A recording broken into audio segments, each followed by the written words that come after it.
Melanie Talbot, a woman with a heart full of love for animals, had taken her 2-year-old dachshund, Stanley, to the Cornish seal sanctuary.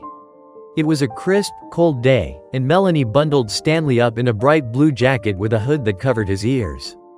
From a distance, Stanley, with his stubby legs and the hood obscuring his head, looked uncannily like a baby seal. They arrived at the sanctuary, and Melanie watched Stanley, captivated by the playful antics of the seals in their enclosures.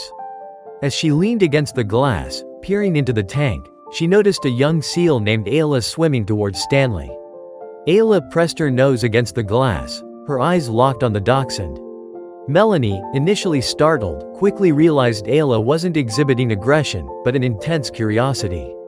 For the next 20 minutes, Melanie witnessed a most peculiar sight. Aayla, with her sleek, dark fur and soulful eyes, seemed to be engaging Stanley in a silent conversation. Stanley, with his soulful, dark eyes and wagging tail, seemed to be responding in kind. They barked, they whined, they even seemed to sing to each other, their expressions shifting with an almost human-like emotion.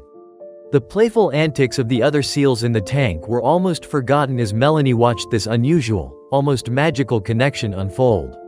Later, as they walked out of the sanctuary, Melanie couldn't help but wonder about the bond between Stanley and Aayla.